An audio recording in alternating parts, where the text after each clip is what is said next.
년 대축일 후 금요일입니다. 루카복음 5장 12절에서 16절입니다. 예수님께서 어느 한 고을에 계실 때 온몸에 나병이 걸린 사람이 다가왔다. 그는 예수님을 보자 얼굴을 땅에 대고 엎드려 이렇게 청하였다. 주님께서는 하고자 하시면 저를 깨끗하게 하실 수 있습니다. 예수님께서 손을 내밀어 그에게 대시며 말씀하셨다. 내가 하고자 하니 깨끗하게 되어라. 그러자 곧 나병이 가셨다. 예수님께서는 아무에게도 말하지 말라고 그에게 분부하시고 다만 사자에게 가서 내 몸을 보이고 모세가 명령한 대로 내가 깨끗해진 것에 대한 예물을 바쳐 그들에게 증거가 되게 하여라 하셨다. 그래도 예수님의 소문은 점점 더 퍼져 많은 군중이 말씀도 듣고 병도 고치려고 모여왔다. 그러나 예수님께서는 외딴 곳으로 물러가 기도하셨다. 주님의 말씀입니다. 그리스도님 찬미합니다. 네, 오늘 주님께서는 온몸에 나병이 걸린 사람에게 다가오셔서 치유하시죠. 그리고 이 치유하는 방식도 먼저 일방적으로 예수님이 치유를 해주시는 것이 아니라 나병 환자가 주님께 원했습니다. 주님께서 하고자 하시면 저를 깨끗하게 하실 수 있다. 그러자 예수님께서 손을 내밀어 그에게 대시며 말씀하셨다. 그대로 반복합니다. 내가 하고자 하니 깨끗하게 되어라. 그러자 곧 나병이 가셨습니다. 그러면서 아무에게도 말하지 말라고 분부하셨죠. 우리 일상생활에서도 중요한 회의를 하거나 모임에 있을 때 거기서 이루어졌던 일들에 대해서는 함구하는 것이 참 지혜롭고 서로를 안전하게 지키는 일입니다.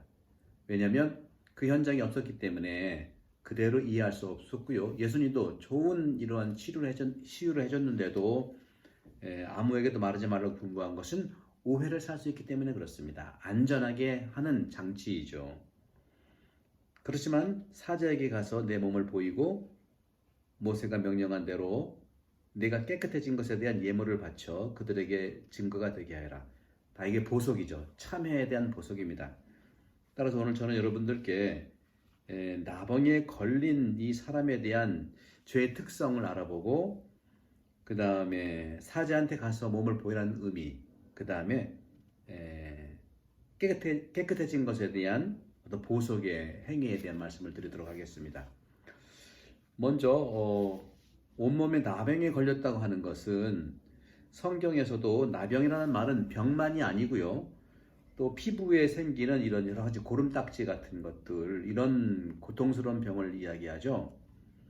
그런데 예수님께서는 근본적으로 이 나병 환자에게 육적인 나병을 고치기 이전에 정신적인 나병이라고 할 수 있는 병을 고쳐줍니다. 왜냐하면 나병 환자들은요, 모든 사람들로부터 기피를 받는 존재이기 때문에 그렇습니다. 그전에도 그렇고요. 집단적으로 모여 살고 있고 사람들이 피합니다. 그래서 그 사람들을 만날 수도 없을 뿐만 아니라 그 사람들이 요구하는 것들을 거절하는 게 일쑤였죠. 근데 예수님께서는 그 나병 환자가 요청하는 것을 그대로 하지 않습니까? 따라서 피부병, 나병을 고치기 이전에 예수님께서 나병 환자가 주님께 곧 부탁한 주님께서 하고자 하시면 저를 깨끗하게 할 수 있습니다. 하니까 예수님이 그대로 반복하면서 손을 내밀고 그에게 손을 대시며 말씀하셨죠. 내가 하고자 하니 깨끗하게 되어라. 나병 환자가 원했던 말을 그대로 하는 겁니다. 자기를 받아들이는 거죠.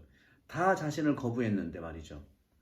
이처럼 육적인 나병에 걸린 자는 몸만이 아니라 정신적인 면에서 동일하게 고통스럽다는 것이고 바로 사회로부터 격리되었고 모두가 그를 피하기 때문입니다. 그렇기 때문에 나병을 몰아내듯이 죄를 범한 사람들을 사회로부터 또 몰아내는 현상들을 가지고 있는 거죠. 그렇기 때문에 나병 환자든 죄인이든 그들을 치유할 수 있는 방법은 사랑으로밖에 치유할 수가 없겠습니다. 그렇죠. 죄는 사람들을 사회로부터 몰아냅니다. 하지만 오직 사랑만이 다른 사람들로부터 다른 사람들에게 그를 다시 안내할 수가 있는 것이죠. 그러면서 주님께서는 다만 사자에게 가서 내 몸을 보이라 하는 말씀을 하십니다. 이런 부분들은 우리가 구약 성경에서도 기능적으로 볼 때에는 이런 부분들을 잘 이해할 수가 있겠죠. 구약 성경 안에서 이러한 하느님 백성에게 속해 있던 이 거룩함에 대해서 정말 조절할 수 있는 그런 기능들은 분명히 사제들에게 맡겨놨었어요. 이런 것들을 우리가 이제 그 경우에 따라서 예수님께서 그 구약의 이러한 그 율법들을 지키는 것을 그대로 볼 수가 있습니다. 그렇기 때문에 성사, 다시 말하면 화해 성사의 하나의 기능을 미리 보는 것과 똑같습니다. 구해 성사 여러분들, 사제를 통해서 하나님께 용서를 받지 않습니까? 바로 이런 전형들이죠. 그런 점에서는 주님께서 말씀하시는 이런 차원에서 죄 지은 자는 오직 하느님께 용서받도록 청해야 한다는 그런 생각을 구약에서는 해왔고요. 그 절차가 더 좋다고 또 중요하다고 생각하는 것이죠. 사람들이 범하여 지은 모든 인격적인 죄에는 사회적인 요소가 분명히 들어가 있고 또 그렇게 존재합니다. 다시 말하면 시민들의 조합이라고 할 수 있는 이 사회로부터 나병 환자가 격리되듯이 인격적인 죄를 범한 자를 교회로부터 또한 제외하는 모양이 강한 듯 보이는데 바로 교회는 그 죄인들을 받아들여야 되는 것이고 그 죄인들이 바로 하느님께 안내하도록 사제는 인도한다는 것이죠. 따라서 사제는 그와 같은 죄인들을 화해의 선물로 교회의 중심 안에 받아들이는 것입니다. 그래서 가족들에게 돌아와 함께 존재하도록 초대하는 것입니다. 사제는 그렇게 초대하는 사람입니다. 하느님의 가족 안에 회복될 수 있도록. 한마디로 중개자가 바로 사제들이고 교회의 기능이 세상의 중개자가 되어야 된다는 것이죠. 판단하고 지적하고 더군다나 단죄하는 자가 아니라 서로 화해하고 친교를 살도록 안내하는 자가 교회고 바로 사제의 모습이고 우리 그리스도인들이 이 세상에서 그렇게 해야 된다는 것을 보여주는 겁니다.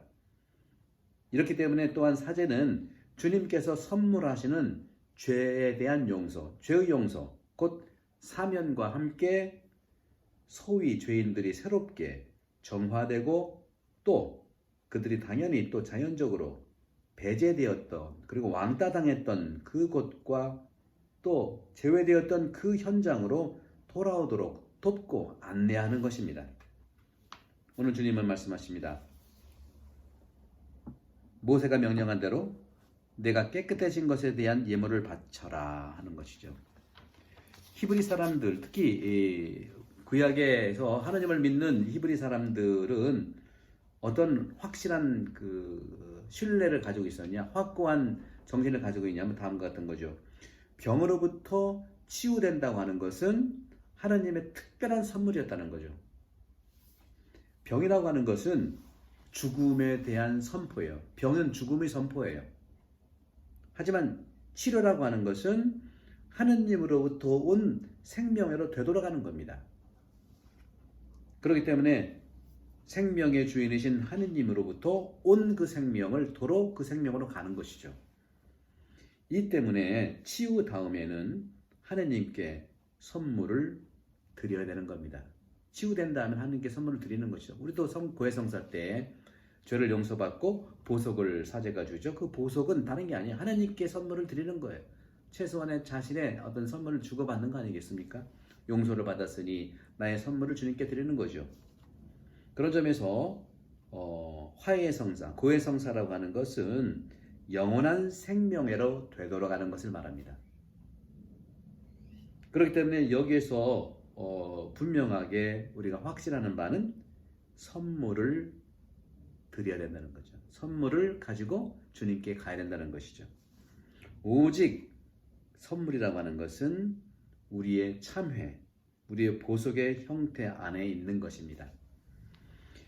실천적으로 선물이라는 것은 작은 것이죠. 그렇죠? 보석이라는 것이 큰 게 아니잖아요. 작은, 또 짧은 기도, 묵주기도, 선행, 또 이웃에 대한 감사의 어떤 그 행동, 이런 것들인데, 그 대신 고대 교회 안에서는요, 이러한 참회라든가 이런 보석 행위가 상당히 길고 무거웠어요. 여러분, 영화 미션 보셨죠? 영화 미션에서 죄를 지은 사람이 그 고행을 하는 걸 봤죠. 고행이 이제 보석의 행위였는데, 그런 점에서도 분명한 것은 이것은 어떠한 교육적 목적이 있었다는 것이죠. 왜냐하면 참회와 보석이라고 하는 것은 상징적으로 분명히 영적인 변화의 기간을 얘기합니다.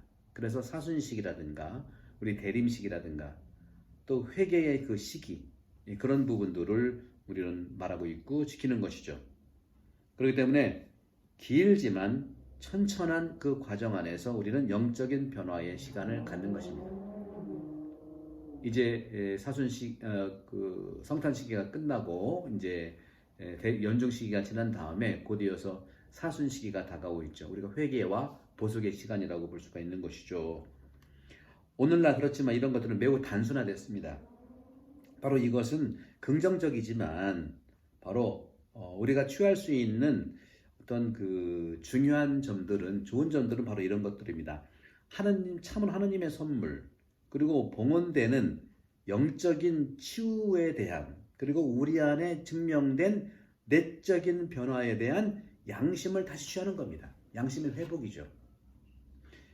이 때문에 사제경이 있죠. 사제경, 죄에 대한 용서의 그 기도를 받은 다음에 우리는 기도와 함께 하나님께 감사를 드리는 겁니다. 하지만 이와 같은 것들은 깊이 있고 정말 정성을 다해서 이루어져야 되는 것입니다. 왜냐하면 우리는 모두 이 기간으로부터 구원되는 시기이기 때문입니다. 왜냐하면 모든 죄는 생명에 대한 공격이기 때문입니다. 성부와 성자와 성령께서 여러분 모두를 강복합니다. 감사합니다.